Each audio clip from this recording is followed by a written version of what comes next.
विपक्ष की इस बात से सहमत हूं कि वहां पर हिंसा का तांडव हुआ है। उनसे ज्यादा दुख हमें है। ये जो घटना हुई है वो शर्मनाक है। उस घटना पर राजनीति करना इससे भी ज्यादा शर्मनाक है। मैंने पत्र लिखकर अध्यक्ष जी से मांग की थी कि मैं चर्चा के लिए तैयार हूं, इसमें समय मर्यादा मत बनाइए। मान्यवर, अब मैं इस सदन में मणिपुर की बात करना चाहता हूं। मान्यवर, मणिपुर में जो हिंसक घटनाएं हुई है वो क्यों हुई है, क्या स्थिति है और इससे निपटने के लिए हमने क्या कुछ किया है, इसकी डिटेल बात मैं अभी करूंगा। परंतु मैं विपक्ष की इस बात से सहमत हूं कि वहां पर हिंसा का तांडव हुआ है और इस हिंसा के तांडव से कोई सहमत नहीं हो सकता। मान्यवर, हम भी सहमत नहीं हैं। उनसे ज्यादा दुख हमें है मान्यवर, परंतु ये परिस्थिति जन्य है। मैं बताना चाहता हूं, इसी घटनाओं का कोई समर्थन नहीं कर सकता। समाज के नाते हमें शर्म आई, इस प्रकार की घटनाएं वहां हुई है, इससे कोई इनकार नहीं। परंतु ये जो घटना हुई है वो शर्मनाक है। उस घटना पर राजनीति करना इससे भी ज्यादा शर्मनाक है। मान्यवर,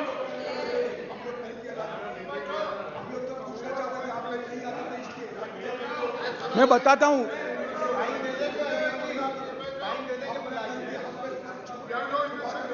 ओके, प्लीज।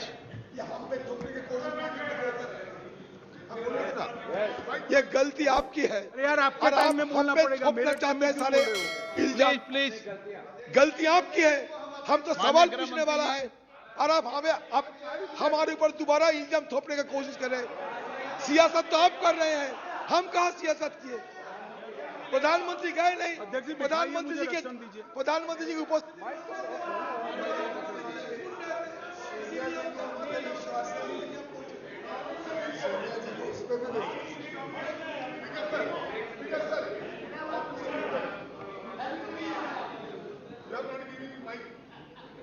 मान्यवर,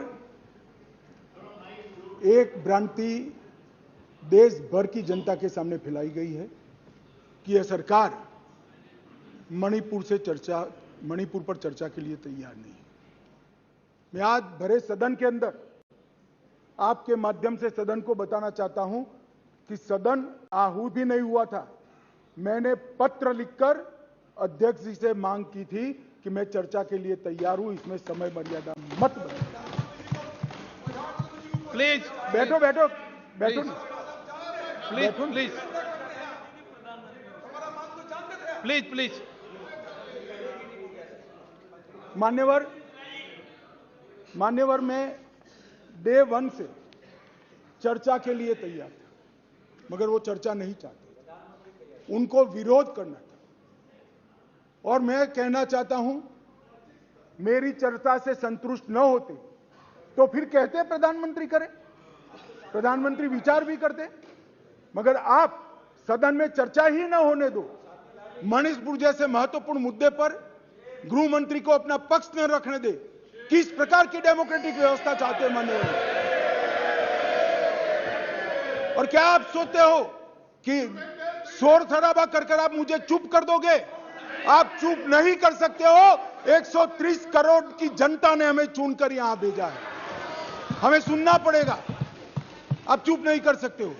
मान्यवर, मैं आज बताना चाहता हूं और बड़ी संवेदना के साथ आपके माध्यम से इस देश के 130 करोड़ लोगों के सामने मणिपुर की हालिया हिंसा क्यों हुई है और क्या चल रहा है और सरकार ने क्या उपाय किए, ये भी बताना चाहता हूं। मान्यवर, मैं पास्ट में मणिपुर में क्या हुआ ये भी बताऊंगा। अब मैं जब बताऊंगा तब ये कहेंगे कि पुरानी बातों को हमें सुनाने के लिए कह रहे हो। ना जी, मैं संवेदनशील आदमी हूं मान्यवर। मैं पुरानी बातों को राजनीतिक हिसाब किताब के लिए नहीं सुना रहा, इसलिए नहीं सुना रहा कि आपके समय में भी हुआ था, हमारे समय में भी हुआ। होता है का अप्रोच हमारा नहीं है, ये यूपीए का अप्रोच है। हमारा अप्रोच होता है का नहीं है, हम टॉलरेट नहीं कर सकते। मैं पुरानी हिंसाओं को इसलिए बताना चाहता हूं कि मणिपुर की नस्लीय हिंसाओं के स्वभाव को जनता ने जानना पड़ेगा। नस्लीय हिंसा मणिपुर में जब जब होती है तब किस प्रकार से होती है वो भी जानना पड़ेगा। इसलिए मैं पुरानी हिंसाओं को भी रखूंगा।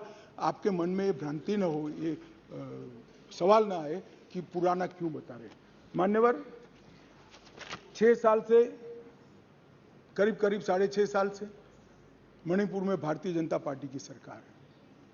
मणिपुर में भारतीय जनता पार्टी सरकार बनी तब से 3 मई तक एक भी दिन कर्फ्यू नहीं डालना पड़ा।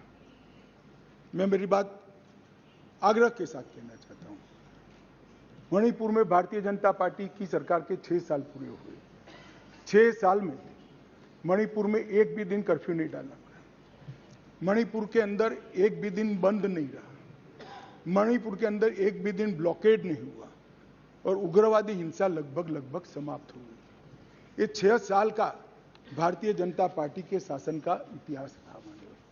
2021 में हमारे देश की पड़ोस में म्यांमार में सत्ता परिवर्तन हुआ और म्यांमार में वहां पर मिलिट्री का शासन आया, डेमोक्रेटिक सरकार गिर गई और वहां पर एक कुकी डेमोक्रेटिक फ्रंट है, इसने लोकतंत्र के लिए आंदोलन चालू करा। जब कुकी डेमोक्रेटिक फ्रंट ने लोकतंत्र के लिए आंदोलन चालू करा, वहां की मिलिट्री शासन ने इन पर कड़ाई करना शुरू की, दबिश बनाना शुरू की और चूंकि म्यांमार की बॉर्डर फ्री बॉर्डर है मान्यवर, वहां फेंसिंग नहीं है और आज से नहीं, आजाद हुए तब से नहीं है, फेंसिंग नहीं है, तो बहुत बड़ी मात्रा में मिजोरम और मणिपुर के अंदर कुकी भाइयों का वहां शरणार्थी नाते यहां आना शुरू हुआ। मैं इसलिए कहना चाहता हूं मान्यवर, क्योंकि उनका झगड़ा मणिपुर की मिलिट्री से था और दबिश शुरू हुई इसलिए आया। अरे म्यांमार की मिलिट्री से था और दबिश शुरू हुई इसलिए वो यहां पर आए। मान्यवर, हजारों की संख्या में कुकीज आदिवासी भाई यहां आना शुरू हो गए और परिवार बसने लगे। कहां बसेंगे? तो जंगल में बसने लगे और एक प्रकार से मणिपुर के बाकी हिस्सों में एक असुरक्षा की भावना हुई कि हमारी जनसांख्यिकी बदल जाएगी। हमने उसको देखा। उसी वक्त मान्यवर हमने गृह मंत्रालय में 2022 में निर्णय किया कि अब ये बॉर्डर को खुला नहीं कर सकते, बॉर्डर बनानी पड़ेगी, फेंसिंग करनी पड़ेगी। हमने 10 किलोमीटर फेंसिंग पूरी कर दी है, 60 किलोमीटर का काम चालू है और 600 किलोमीटर का सर्वे चालू है। आपने 2014 तक कभी फेंसिंग नहीं की। हमने दूरंदेशी से 30 में दंगे हुए, 21 में ही फेंसिंग का काम शुरू कर दिया था। 10 किलोमीटर ट्रायल फेंसिंग बन चुकी है, 60 किलोमीटर का काम चालू है और 600 किलोमीटर का सर्वे बाकी, जिससे ये घुसपैठ को रोका जा सके।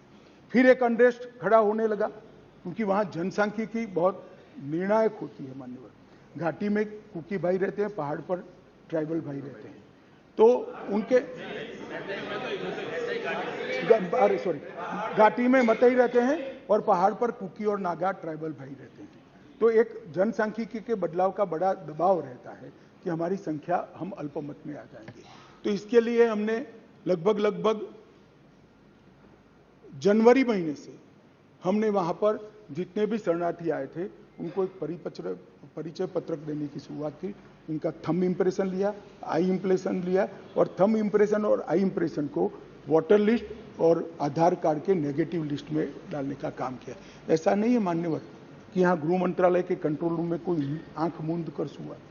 2023 में दंगा हुआ, 21 में हमने फेंसिंग चालू करी, 22 में हमने फेंसिंग चालू करी और 23 की शुरुआत में हमने थंब इंप्रेशन और आई इंप्रेशन लेने की शुरुआत की और उसको भारत के वोटर लिस्ट और आधार के नेगेटिव लिस्ट में डालने की। फिर भी ये जिस प्रकार से संख्या बढ़ती गई, एक असुरक्षा की भावना मतई लोगों में फैलती गई मान्यवर। ये जो वहां पर एक फ्री रेजिम है, नेपाल की तरह वहां पासपोर्ट नहीं चाहिए। अब ये मत कहना है कि हमने क्यों नहीं करा, 1968 से करा हुआ है भाई।